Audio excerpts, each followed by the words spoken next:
اعوذ باللہ من الشیطان الرجیم بسم اللہ الرحمن الرحیم الحمد للہ رب العالمین والصلاة والسلام علی اشرف الانبیاء والمرسلین اما بعد عزیزان گرامی قدر، آج پھر آپ کی خدمت میں آپ کی مشکلات اور ان کا حل لے کر حاضر ہوئے ہیں۔ آج بھی ایسی مشکل پر گفتگو کریں گے کہ جو تقریباً آج کل کے حالات میں، اس ماحول میں ہر گھر میں یہ پریشانی ہے، وہ ہے قرض کی۔ آئے دن ہمارے گھروں میں ہمارے بزرگان جو ایک گھر چلا رہے ہیں، ایک سلسلہ چلا رہے ہیں، وہ کسی نہ کسی قرض میں گرفتار ہو جاتے ہیں اور پھر اسے ادا کرنا مشکل ہو جاتا ہے۔ اور ظاہر سی بات ہے، قرض ایک بہت ہی مشکل ہے۔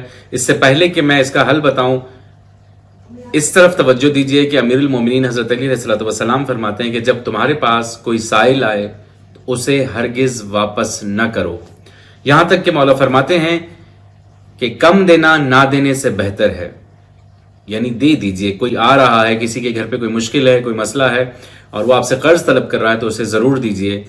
لیکن یہاں تک کہ پھر نہج البلاغہ میں یہ روایت موجود ہے کہ مولا فرماتے ہیں کہ جب تمہارے پاس کوئی سائل آتا ہے، کوئی مانگنے والا آتا ہے تو وہ اپنی عزت تمہارے حوالے کر دیتا ہے، یعنی اپنی عزت کو تمہارے سامنے رکھ دیتا ہے، تو پھر تمہیں بھی اس کی عزت کا احترام کرنا چاہیے۔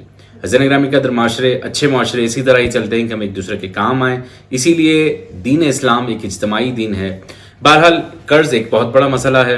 روایات میں موجود ہے کہ اگر کوئی شخص مقروض ہے اور اس سے قرض ادا نہیں ہو رہا تو وہ سورہ آل عمران کی 13 دفعہ تلاوت کرے۔ اسی طرح ایک اور عمل موجود ہے، روایات میں موجود ہے کہ فرمایا کہ اگر کوئی شخص مقروض ہے اور وہ چاہتا ہے کہ اس کا قرض ادا ہو جائے تو سورہ قدر کو 360 مرتبہ تلاوت کرے، پروردگار عالم غیب سے اس کا قرض ادا فرمائے گا۔ امید ہے کہ آج کا پروگرام ہم سب کے لیے مفید رہا ہوگا۔ پروردگار عالم سے دعا گوں کہ مالک دو جہاں دنیا و آخرت کے تمام تر مسائل اور مشکلات کو حل فرما۔ والسلام علیکم ورحمۃ اللہ وبرکاتہ۔